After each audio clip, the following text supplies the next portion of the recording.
Assalamualaikum warahmatullahi wabarakatuh. Alhamdulillahi rabbil alamin. Allahumma salli ala Sayyidina Muhammad wa ala ali Sayyidina Muhammad.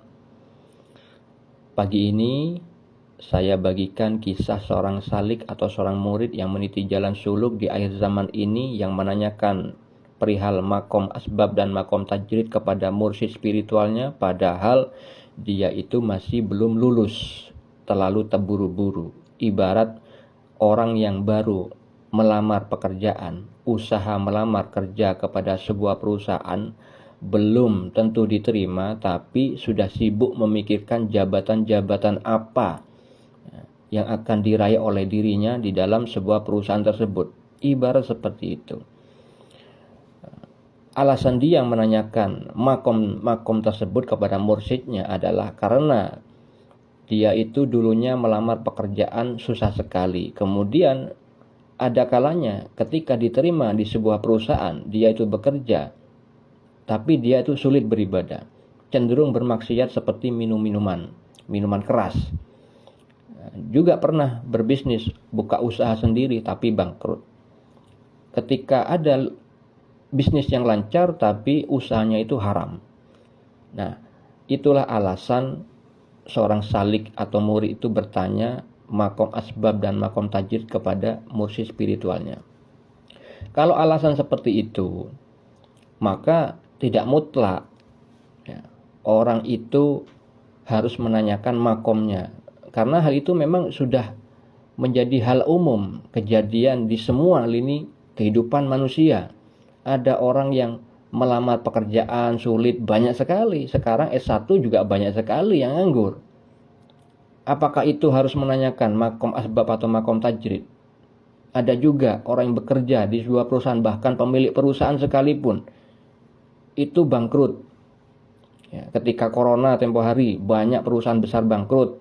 Apakah harus tahu makom asbab, makom tajrid? Kemudian ada orang yang diterima pekerjaan sulit ibadah. Tempo hari juga ada seorang wanita menanyakan kepada saya, kerja tapi dilarang untuk sholat. Maka saya berikan anjuran untuk bersabar. Kemudian Allah berikan jalan sehingga dibolehkan untuk sholat. Nah, itu kan tidak perlu menanyakan makom asbab, makom tajrid. Ada juga orang yang usaha usaha sendiri, tapi dia bangkrut, kemudian bisa memulainya lagi. Kemudian Allah arahkan kepada usaha yang lebih baik. Jadi, tanpa tanya makom asbab dan makom tajrid, ada juga orang yang bekerja di sebuah perusahaan.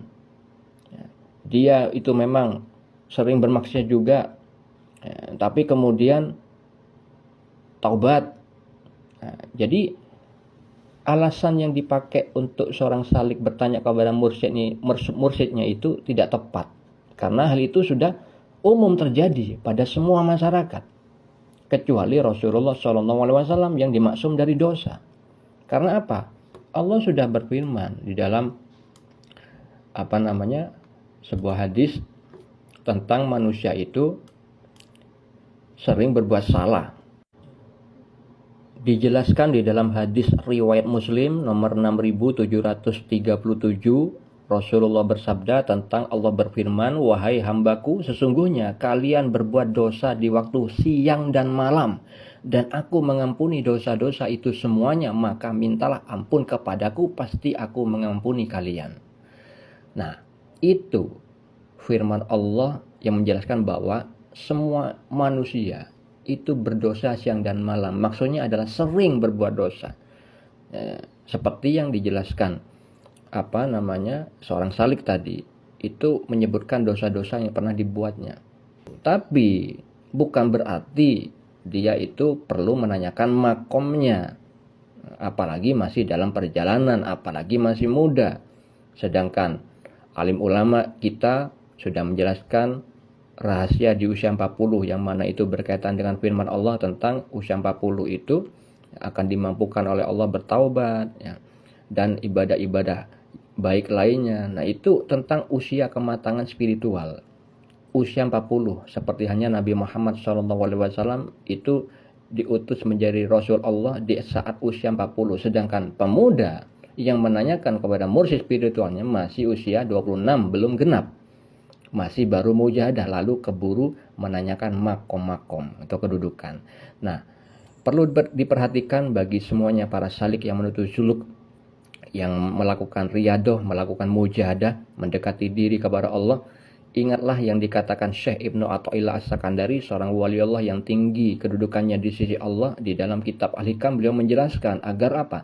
Para salik itu dianjurkan untuk tidak melihat, tidak mengincar makom-makom atau kedudukan-kedudukan. Karena apa? Hal itu ibadahnya kepada dirinya sendiri, belum menjadi abdi Allah.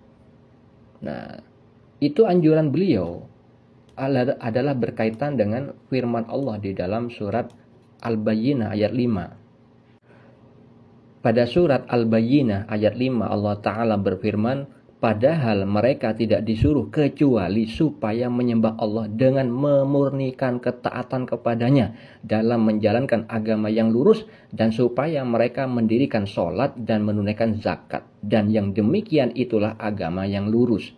Nah, Allah itu menganjurkan supaya beribadah kepada Allah itu memurnikan ketaatan, maksudnya ikhlas, bukan untuk tujuan makom-makom.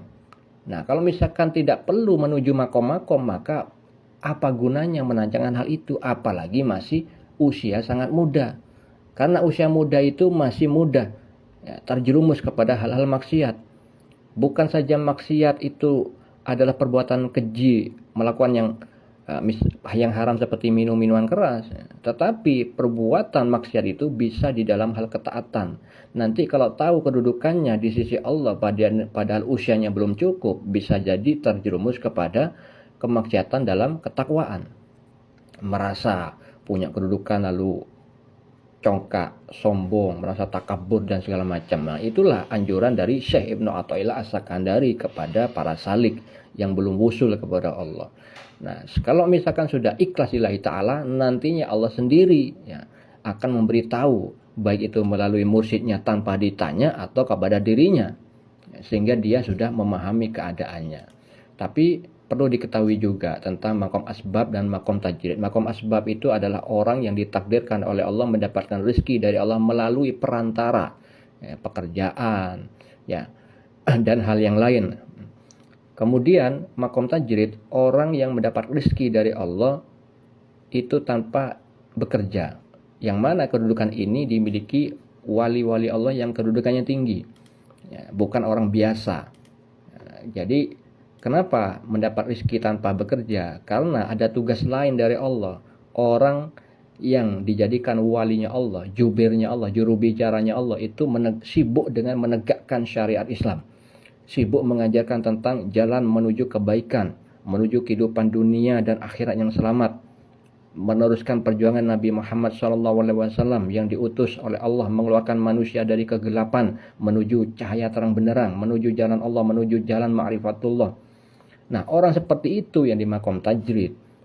Di dalam kitab Futhul Ghaib milik Syekh Abdul Qadir Al-Jilani dijelaskan tentang makom tertinggi spiritual. Pada peringkat keempat, orangnya tidak lagi mempergunakan apa-apa yang memberikan manfaat kepada dirinya dan tidak pula menghindarkan apa-apa yang memberikan mudarat kepada dirinya. Ia seperti bayi di pangkuan ibunya atau seperti mayat di tangan orang-orang yang sedang memandikannya. Ia hanya bergantung kepada qada dan qadar Allah semata-mata, tanpa memilih dan tanpa berusaha apa-apa. Ia kembali kepada Allah untuk melakukan apa saja karena Allah.